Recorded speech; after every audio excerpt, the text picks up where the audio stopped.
اہل بیت اطہار کو اللہ تعالیٰ نے وہ مقام، وہ منصب اور ان شانوں سے اللہ تعالیٰ نے نوازا ہے۔ نبی پاک صلی اللہ علیہ وآلہ وسلم نے ارشاد فرمایا، ان مثل اہل بیتی کا سفینۃ نوح فمن رکبہا نجا ومن تخلف عنہا ہلک۔ حضور نے فرمایا میرے اہل بیت کی مثال نوح علیہ السلام کی کشتی کی طرح ہے، جو اس میں سوار ہو گیا، جو میرے اہل بیت سے جڑ گیا نجات پا گیا، اور جو ان سے نہیں جڑ سکا پیچھے رہ گیا وہ ہلاک ہو جائے گا۔ یعنی اہل بیت اطہار کے ساتھ جڑنے میں کامیابیاں ہیں، بھلائیاں ہیں، فوز اور فلاح ہے، دنیا اور آخرت کی برکتیں اور رحمتیں ہیں۔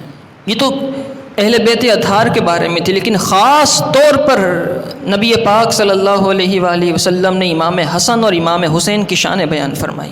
مولا علی کرم اللہ تعالی وجہ الکریم حدیث کے راوی ہیں۔ نبی پاک صلی اللہ علیہ وآلہ وسلم نے ارشاد فرمایا، حضرت علی فرماتے ہیں، ان رسول اللہ صلی اللہ علیہ وسلم اخذ بید حسن و حسین۔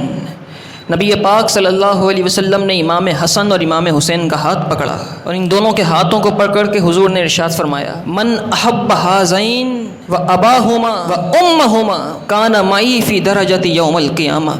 حضور نے فرمایا جو ان دونوں سے محبت کرے گا، ان دونوں سے پیار کرے گا، ان کے والد حضرت علی المرتضیٰ سے پیار کرے گا، ان کی ماں سیدہ طیبہ طاہرہ فاطمہ الزہرا سے پیار کرے گا، قیامت کے دن میرے ساتھ جہاں میں جنت میں ہوں گا میرے ساتھ وہ وہاں پر ہوگا، میرے ٹھکانے پر میرے ساتھ ہوگا۔ یعنی اس کو اللہ اتنا بڑا مقام اور منصب عطا فرما دے گا کہ جہاں حضور ہوں گے وہاں ان سے محبت کرنے والا ہوگا۔ نبی پاک صلی اللہ علیہ وآلہ وسلم نے ارشاد فرمایا، حسین مجھ سے ہیں اور میں حسین سے ہوں۔ اس کا مطلب کیا ہے؟ اس کا مطلب یہ ہے کہ امام حسین سے محبت نبی پاک صلی اللہ علیہ وسلم سے محبت ہے، امام حسین سے بغض اور عداوت حضور جان کائنات صلی اللہ علیہ وسلم سے بغض اور عداوت ہے۔